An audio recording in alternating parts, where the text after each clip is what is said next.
Selamat malam kepada Pak Dani dan teman-teman MIH, HTN yang saya hormati dan saya cintai. Pertama-tama saya ingin mohon maaf kepada Pak Dani karena minggu lalu yang seharusnya saya presentasi saya tidak dapat melakukannya, Pak Dani. Saya mohon maaf sekali dikarenakan kesibukan saya dalam bekerja, kemudian uh, tidak ada waktu untuk presentasi minggu lalu dikarenakan kafe yang saya kelola ini sedang sibuk orderan, Pak. Uh, dan mohon pengertiannya kepada Pak Dani, saya baru bisa melaksanakan presentasi pada kali ini. Selanjutnya untuk presentasi pada kali ini saya mulai. Baik, untuk slide pertama ini makalah saya dengan judul Perbandingan Paradigma Sistem Pemilu Masa Orde Baru dengan Masa Reformasi.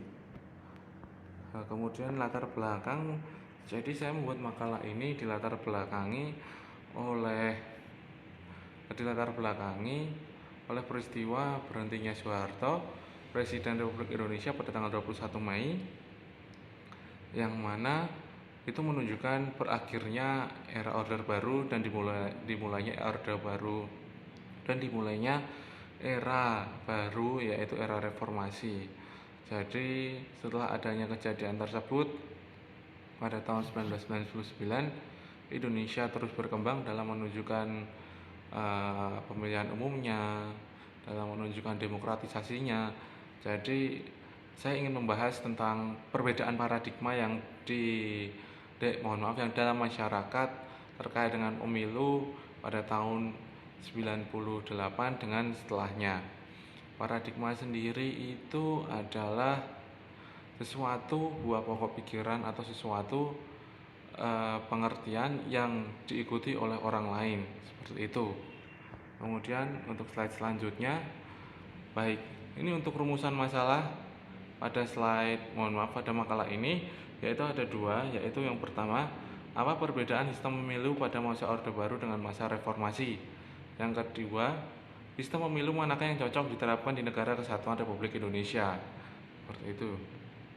Kemudian ini yang pemilu pada masa Orde Baru.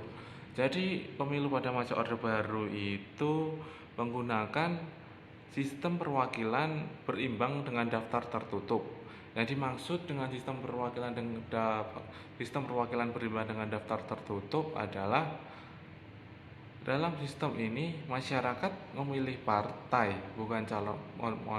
Masyarakat memilih partai bukan calon legislatifnya. Biasanya partai memainkan peranan penting yang sangat berguna untuk menentukan daftar dan ranking yang telah dibuat oleh pimpinan partai. Apabila ada 7 kursi yang tersedia pada sebuah distrik, maka partai akan mengajukan paling tidak 7 orang calon. Dan kalau sebuah partai memenangkan 3 kursi, maka calon yang menduduki ranking 1, 2, dan 3 ialah yang akan memenangkan kursi tersebut. Sistem inilah yang dipraktekkan di Indonesia sejak tahun 1971 hingga 1997. Dengan sistem ini maka akan terciptalah disiplin partai yang tinggi dari anggota DPR terhadap partainya, dan tentu saja pimpinan partai memainkan peranan penting. Hal tersebutlah yang merupakan kelebihan dan sekaligus kekurangan dari sistem perwakilan berimbang daftar tertutup. Jadi begini teman-teman, yang dimaksud dengan sistem perwakilan, jadi yang dimaksud dengan sistem perwakilan berimbang daftar tertutup itu pemilu dilaksanakan hanya lambang partainya saja, tidak ada foto calon legislatifnya. Jadi para peserta pemilu, para pemilih itu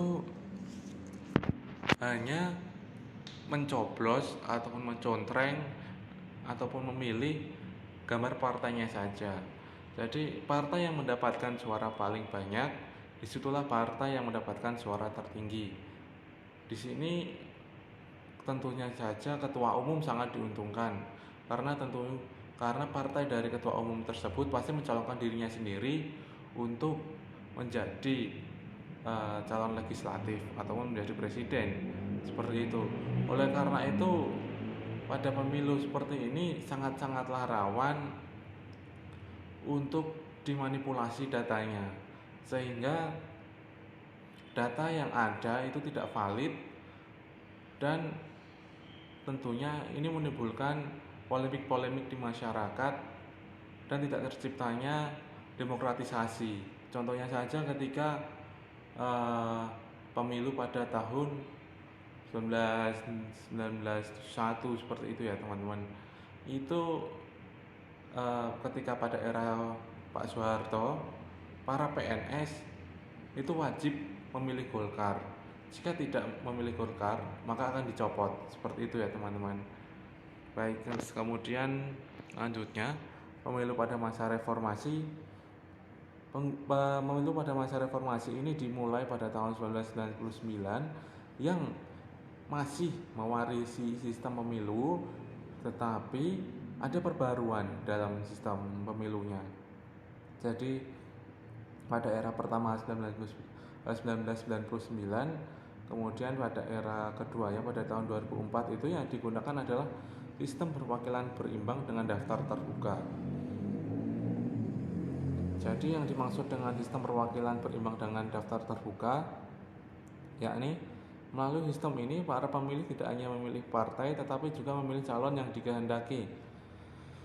Memilih di samping mencoblos gambar juga mencoblos nama calon yang dikehendaki. Tergantung pada berapa kursi yang disediakan pada distrik tersebut. Kelebihan pada sistem ini adalah para pemilih yang memilih calon bukan pemimpin partai yang lebih menentukan calon mana yang dikehendaki dan calon mana yang tidak dikehendaki. Oleh karena itu, hal tersebut peranan pemimpin partai menjadi terbatas. Namun sistem ini memiliki kelemahan di mana menjadi rumit jika digunakan oleh masyarakat yang notabene ini adalah merupakan negara kepulauan di mana banyak lokasi pedalaman yang belum terjamah oleh teknologi serta masyarakat adat yang tidak bisa membaca ataupun buta huruf. Sistem ini tidaklah efektif dan efisien diterapkan di tempat-tempat seperti itu. Jadi yang dimaksud dengan sistem pemilu daftar berimbang dengan daftar terbuka ini, pemilih tidak hanya memilih lambang partainya saja, tetapi pemilih juga mencoblos calon-calon dari partainya tersebut, sehingga tidak seperti pemilu sebelumnya yang yang mencoblos yang partai dengan suara terbanyak itu dapat kursi terbanyak. Tidak seperti itu ya kawan-kawannya. Jadi yang dimaksud di sini pemilunya itu lebih adil, lebih demokratis, tetapi ada satu kelemahan di mana calon legislatif tersebut dapat mengikuti pemilu ini, dapat menjadi calon, tentunya mengeluarkan modal yang tidak sedikit.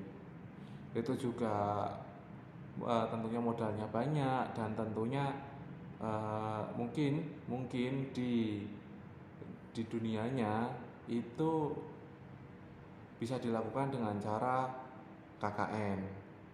Seperti itu teman, kolusi, nepotisme, ataupun korupsi, suap, sehingga dia bisa mencalonkan dirinya sendiri, sehingga dia dapat memenangkan calon legislatif. Mohon maaf, ini pemilu seperti ini sebenarnya sangatlah tidak efektif untuk negara seperti ini, di mana pendidikan tidak diutamakan, pengalaman juga tidak diutamakan, jadi hanya kekuatan modal dan nama yang dapat menjadikan para calon tersebut dapat menduduki kursi legislatif dan dapat memperoleh suara. Begitu. Setelah itu, contohlah banyak artis-artis yang dapat menduduki ataupun dapat kursi di dewan.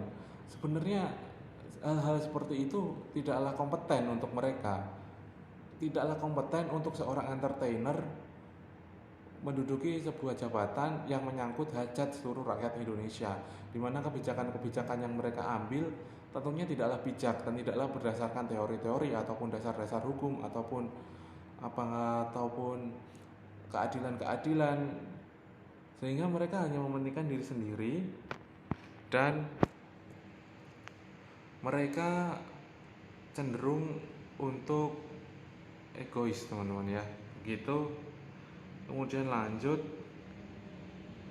Baik. Begini, sistem pemilu yang cocok diterapkan di Indonesia saat ini. Jadi menurut hemat saya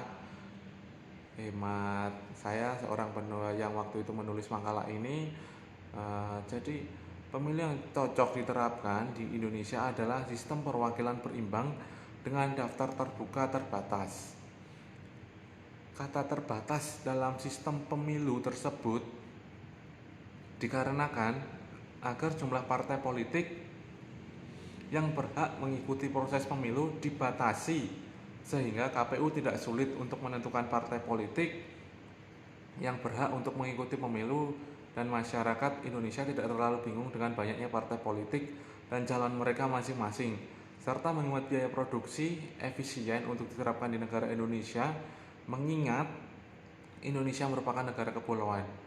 Bila perlu pada dewasa ini, pemilu hendaknya dilakukan secara online karena mengingat sulitnya distribusi lembar pemilu ke dalam pelosok-pelosok tanah air yang medan tempuhnya sangat berat dan biayanya yang dikeluarkan hanya untuk distribusi itu tidak sedikit. Begitu teman-teman. Jadi pemilu dengan terbatas seperti ini. Mohon maaf, sebelumnya saya belum menjelaskan kalau pemilu yang sebelumnya pada era reformasi, yang diterapkan sekarang ini pada era reformasi, jumlah partai yang ada itu masih terlalu banyak, sehingga jumlah partainya harus dipangkas kembali menjadi 2 partai, sehingga KPU tidak bingung untuk menentukan partai mana saja yang layak untuk mengikuti pemilu. Begitu. Kemudian untuk pemilu yang dilakukan secara online, pertama ada kelebihan dan kelemahan. Kelebihannya, pertama menghemat kertas, menghemat biaya, apalagi kertas dibuat dari pohon, ya, dan itu sangatlah tidak go green dan tidak efisien, karena pada era sekarang ini kita yang seharusnya menghemat penggunaan plastik yang mencemari lingkungan malah memotong pohon untuk dibuat menjadi kertas dan didistribusikan hanya untuk dicoblos, teman-teman. Jadi energi sumber daya alam yang seperti itu terbuang sia-sia, dan nantinya kertas pemilu itu artinya akan dibuang. Jadi kita harus mulai beralih, yang sebelumnya masih menggunakan kertas, kita harus beralih menggunakan sistem, menggunakan teknologi yang sekarang ini ada, karena SDM di Indonesia yang paham akan teknologi, yang ahli, yang expert dalam bidangnya itu sudahlah sangat banyak. Tentunya para petinggi-petinggi ataupun membuat kebijakan dapat mempertimbangkan bagaimana kalau pemilu dialihkan menjadi online ataupun menggunakan teknologi yang saat ini ada. Kemudian untuk kelemahannya karena Indonesia ini negara kepulauan, negara yang notabene, negara yang banyak akan adat istiadat, suku, dan penjuru-penjuru yang masih pelosok-pelosok, yang belum dijangkau teknologi. Jadi pemilu ini tidak bisa serta-merta harus diterapkan. Contohnya saja ketika kuliah sudah mulai online, banyak teman-teman yang tidak berada di kota merasakan dampaknya, sinyal yang susah, kemudian sinyal yang lemot dan sebagainya, dan macam-macam lah. Jadi untuk itu para pembuat kebijakan ataupun para anggota legislatif harus membuat peraturan yang pada saat digunakan untuk kedepannya digunakan untuk pemilihan umum itu cocok dan sesuai dengan keadaan Indonesia saat ini. Jadi bisa dikombinasikan lah, ketika masyarakat di kota itu bisa menggunakan online, ketika masyarakat di pelosok-pelosok yang belum mengerti akan teknologi dapat dibina lagi, dibimbing lagi mulai dari sekarang perlahan-lahan agar mereka dapat menggunakan teknologi. Seperti itu. Kesimpulan, pada era Orde Baru, sistem perwakilan berimbang dengan daftar terbuka dalam sistem tersebut yang digunakan sebagai hasil, yakni hanya partai politik dengan suara terbanyak yang berhak memenangkan pemilu. Selain itu pimpinan partai politik yang memenangkan pemilihan umum tersebutlah yang berhak untuk menunjuk siapa yang akan menduduki posisi dalam pemerintahan. Pada era reformasi, sistem yang digunakan yakni sistem perwakilan berimbang dengan daftar. Jadi seperti itu ya teman-teman pada era Orde Baru. Kemudian pada era reformasi, sistem yang digunakan yakni sistem perwakilan berimbang dengan daftar terbuka. Pada sistem tersebut yang digunakan sebagai hasil bukan hanya dengan partai politik yang mendapatkan suara terbanyak, melainkan juga para calon yang mendapatkan suara tertinggilah yang berhak mendapatkan posisi di dalam pemerintahan. Baik, sekiranya itu kesimpulan dari presentasi yang dapat saya lakukan. Kemudian slide selanjutnya, saran sistem pemilu yang cocok digunakan di Negara Kesatuan Republik Indonesia adalah sistem perwakilan berimbang dengan daftar terbuka terbatas. Tadi sudah saya jelaskan ketika saya membahas sistem pemilu yang cocok diterapkan di Indonesia. Yang dimaksud dengan kata terbatas yaitu pembatasan jumlah partai dan jumlah peserta. Bukan pembatasan, tapi penyederhanaan, pemangkasan ya. Jumlah calon yang berhak untuk mengikuti proses pemilu, sehingga masyarakat pun tidak bingung, KPU juga tidak bingung dalam menentukan calon pilihan mereka, sehingga visi misi yang ada pada masing-masing calon itu dapat dipahami oleh masyarakat, sehingga masyarakat tidak salah pilih lagi. Mengingat masyarakat Indonesia pada era seperti ini sangat-sangatlah kritis, apalagi generasi muda sekarang melek teknologi, pandai membaca, jadi mereka sangat-sangatlah kritis ya. Begitu yang harus dilaksanakan oleh pemilu. Sekiranya demikian teman-teman presentasi yang dapat saya lakukan.